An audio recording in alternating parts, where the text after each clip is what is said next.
Questão de fluxo, a nossa primeira questão da lista.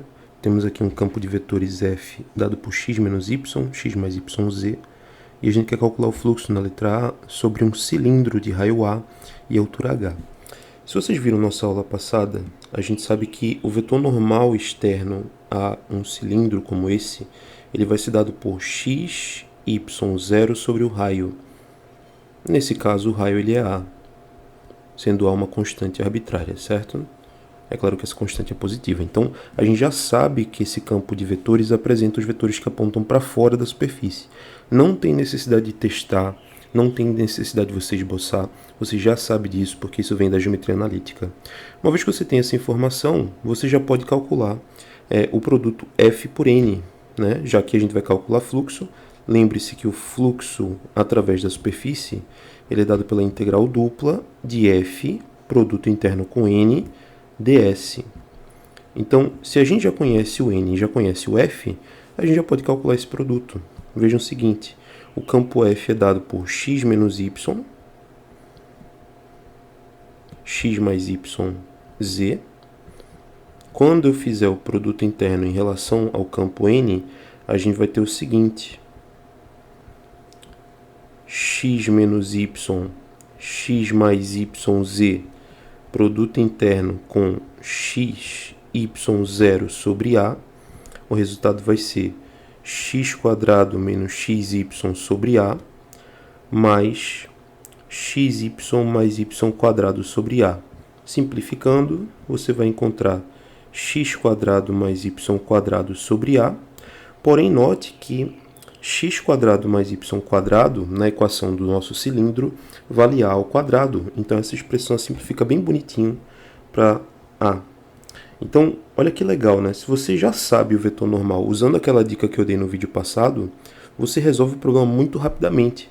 Porque basicamente o que a gente quer calcular é a integral dupla de Fn ds.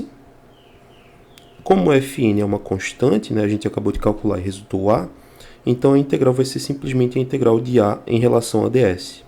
Qual é a vantagem? A vantagem é que como A é uma constante, eu posso botar para fora, e a integral que sobra aqui é uma integral que a gente conhece como área, né? Lembre-se que essa integralzinha bonitinha aqui é uma aplicação de integral de superfície que resulta sempre a área da superfície. E a gente sabe calcular a área do cilindro, né? Então vai ficar A vezes a área do cilindro. Lembre-se que a área do cilindro ela é dada por 2πrh, é 2πrh, né? É isso. Para quem não lembra aí do ensino médio, né? Para você calcular a área de um cilindro, você pega, deixa eu mostrar aqui no desenho, né? Para você calcular a área do cilindro, você faz o comprimento do nosso perímetro aqui da base vezes a altura, certo? Então, com isso a gente encontra aquela fórmula lá do ensino médio, 2πrh. Muito bem, então, quando eu colocar isso aqui na nossa expressão, vai ficar A vezes 2πr, que vale A, vezes H, e juntando tudo isso, a nossa resposta é 2πa²h, como está lá no gabarito. Então, simples, rápido, fácil, mas você tem que estar bastante atento a esses detalhes, né, essas percepções que só quem pratica bastante consegue perceber. Tá? Existe uma segunda forma de você resolver essa questão, que é aquela forma mais mecânica, né? Só que aquela forma ela tende a ser mais confusa para alguns alunos, porque ela exige uma visão geométrica um pouco maior. Tá? Eu vou resolver aqui para vocês verem como é que funciona, porque pode ser que alguns alunos não tenham entendido aqui o que eu falei. Tá bom? Então, uma segunda opção seria o seguinte, você vai pegar o nosso cilindro e vai parametrizá-lo, tá? Então, nota o seguinte, ó, se tu tem um cilindro x2 mais y2 igual a A2, com z de 0 até h, que é o nosso caso, para parametrizar esse cilindro, a gente usa coordenadas cilíndricas. Então, a gente faz o seguinte, o x ele vai virar r cosseno, o y vai virar r seno, e o z vai ser o próprio z. Né? Você mantém o eixo de altura como uma variável livre. Tá? Nesse caso, pessoal, o raio ele é constante igual a A. Então, a gente tem aqui o R constante igual a A. A gente tem o θ variando de 0 até 2π para fechar todo o cilindro.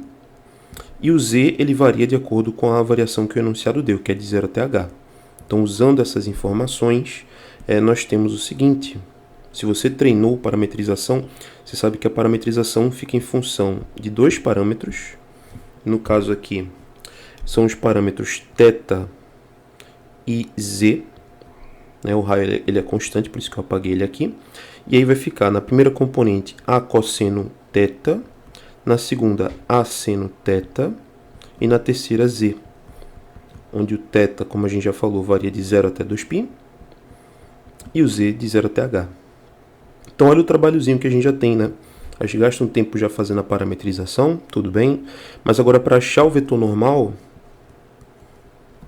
a gente tem um outro trabalho a fazer. O que a gente precisa fazer para achar o vetor normal?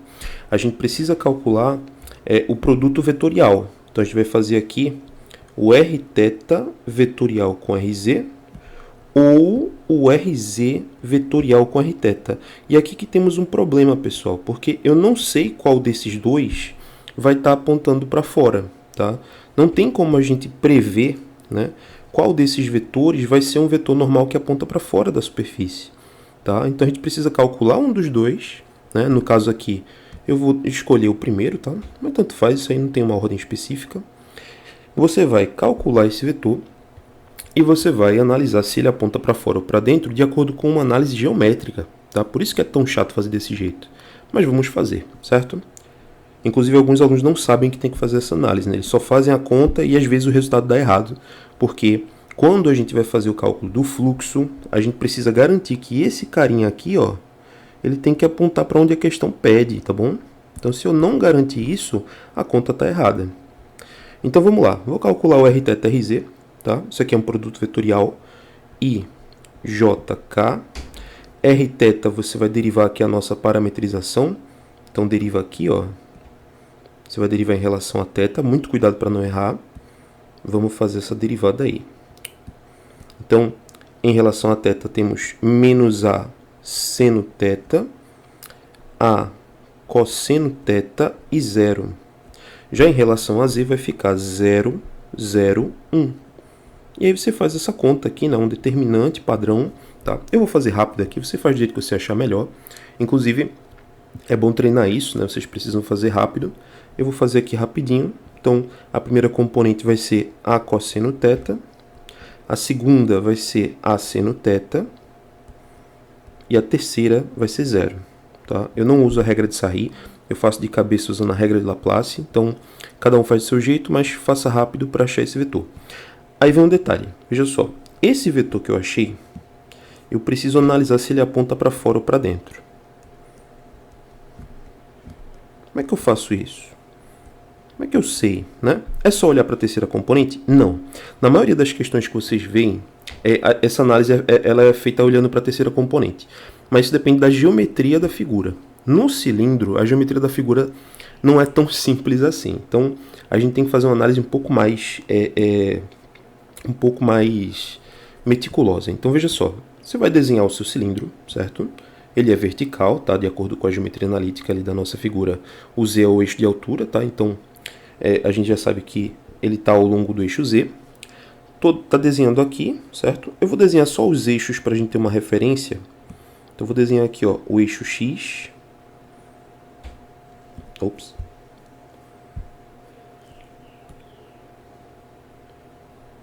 O eixo y. E aqui o eixo z.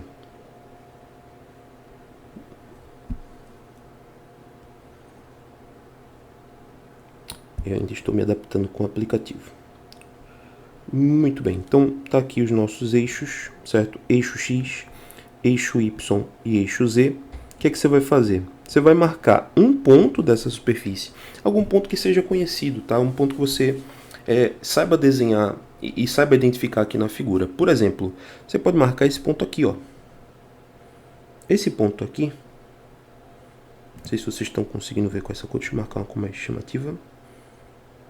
Então, esse ponto aqui, ó. Esse ponto é o ponto 0 a 0.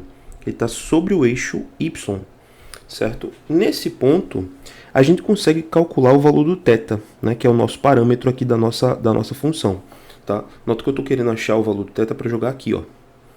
Então, qual é o valor do θ no nosso ponto 0 a 0?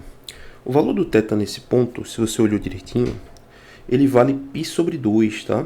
Porque o θ a gente mede em relação ao eixo x no sentido anti-horário. Então, o θ vale π sobre 2. Com esse valor, eu posso calcular o vetor normal aqui na nossa expressão, certo? Então, o vetor normal, quando você jogar o valor θ igual a π sobre 2 aqui nessa expressão, vai dar 0, A e 0. Esse vetor, né, que ficou bem parecido, na verdade ficou idêntico às coordenadas do ponto, mas esse vetor é o vetor AJ. Se você desenhar esse vetor diretamente no nosso ponto que está marcado aqui, você vai achar um vetor que aponta para fora, né? Então olha que interessante. Quando você marca um ponto e calcula o vetor normal, você consegue desenhar esse vetor normal aqui. E uma vez que você desenha, você consegue ver que ele está apontando para fora. Tá? Então olha que chata essa análise, né? Muita gente tem dificuldade com isso porque não tem muita segurança com geometria analítica e realmente, né, isso é um pouco mais avançado mesmo. Então, se você faz desse jeito, você precisa desenhar a figura, marcar um ponto de confiança, né, algum ponto que você consiga ver claramente, né? E uma vez que você marcar esse ponto, você descobre os parâmetros e calcula o vetor normal para ver se está apontando para fora ou para dentro. Então, uma vez que eu consegui descobrir que está apontando para fora, né, a gente sabe agora que esse carinha aqui, ele aponta para fora. Deu para entender? Deu, né?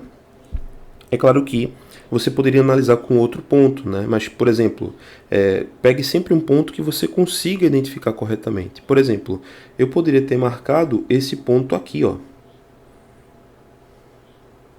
Aí nesse ponto, quanto é que vale o θ?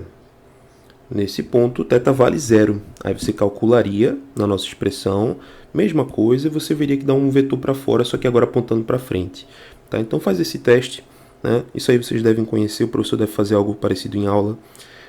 Uma vez feito isso, a gente tem a garantia de que o vetor Rθ/Rz aponta para fora, e aí eu posso voltar a fazer os meus cálculos. Muito bem. É claro que o vetor normal que a gente calcula, ele tem que ser unitário. Então, vai ser Rθ vetorial com Rz sobre a norma de Rθ vetorial com Rz. Mas olha o gasto de tempo que a gente tem, né? É uma coisa um pouco mais chata, né? Então, você faz a continha aí. Essa norma vai dar A, tá? Verifiquem aí para mim. No fim das contas, você vai achar A cosseno θ, A seno θ e 0 sobre o A. Eu não precisava ter calculado esse A, vocês sabem que na hora de colocar na fórmula vai acabar cancelando com o ds, mas, né, estou fazendo aqui bem passo a passo mesmo, tá bom? Prosseguindo, agora que eu tenho a parametrização e eu tenho o vetor normal, eu posso montar a nossa integral, tá? Então vamos montar a nossa integralzinha aqui. Então o fluxo sobre a superfície S vai ser dado pela integral dupla de A cosseno A seno Z produto interno com A cosseno A seno 0 sobre A, isso aqui multiplicado por ds. Lembre-se que o ds ele é dado pela norma vezes dA, né? Esse carinha aqui, ó, para quem não conhece, ele é a norma, né, das derivadas parciais, né, do produto vetorial das derivadas parciais vezes dA. Então, no fim das contas, a gente sabe que esse carinha vai cancelar com esse. No fim das contas, você vai achar uma expressão muito mais simples. Vai ficar a integral dupla. Produto interno aqui eu já posso ir fazendo. Ó, primeiro com primeiro vai dar A quadrado cosseno quadrado. Segundo com segundo vai dar A quadrado seno quadrado. E terceiro com terceiro vai dar 0. Tudo isso multiplicado pelo dA, né, já que eu cancelei aqui os termos. E notem que, no fim das contas, né, esse é um jeito mais trabalhoso de fazer a mesma coisa, né? Ao chegar aqui, pessoal, esse cara aqui, ele vale A quadrado, né? Você pode simplificar. Então, temos a integral dupla de A quadrado dA em relação a D. Chegou aqui, é meramente um problema de cálculo 2. Você deve lembrar que D é o domínio da parametrização, tá? Nota que o domínio que a gente está usando é esse domínio aqui, ó. Então, você vai colocar aqui que D é a região onde o θ varia de 0 até 2π. E o Z, né, ele varia de 0 até H. Esse é o domínio de parametrização. Então, você pode fazer essa integral aqui de duas formas. Você pode fazer, né, por contas, né, que é o que a maioria dos alunos faz sem pensar muito. Você pode botar aqui dz dθ, o z de 0 a h e o θ de 0 a 2π. Tá? Você pode resolver isso aqui rapidamente. Ou você pode fazer como eu faria, que é perceber que isso aqui é a quadrado vezes a integral dupla de 1dA. Qual é a vantagem aqui? A vantagem é que a integral dupla de 1dA é a área de D, certo? Então, olha que legal, né? Que atalho. Você pode fazer aqui o produto de A quadrado pela área, né? Essa região aqui é um retângulo de base 2π de altura h, então ficamos com A quadrado vezes 2πh, ou seja, 2πa quadrado h, que é a resposta do gabarito, tá? É claro que para alguns alunos tenha sido confuso, né, fazer isso pela falta de prática com cálculo 2, né? Então, se você não se sente à vontade, não tem problema, você pode resolver aqui a integral bonitinha, né? Você pode botar aqui o a quadrado para fora, a integral de dz, né, dá o próprio z. Então, aqui a gente vai ter o z variando de 0 até h, e a integral do dθ vai dar θ variando de 0 até 2π. Ao fim das contas, você vai ter 2π a quadrado h, como não podia ser diferente, né? Então, olhe a importância da prática, né, do conhecimento das técnicas. Cada questão tem uma análise específica que você tem que fazer e existem atalhos, né? Vejam que o atalho que eu dei no vídeo passado, ele facilita muito a nossa vida. Eu consegui resolver aqui praticamente em 3 linhas, enquanto que do jeito, né, que vocês estão habituados, a gente faz um processo bem mais longo e que tem chance de você acabar errando se você não souber achar o vetor que aponta para fora. Tá bom, pessoal? Então, por esse vídeo é isso, tá? No próximo vídeo a gente vai fazer a letra B dessa questão. Até mais.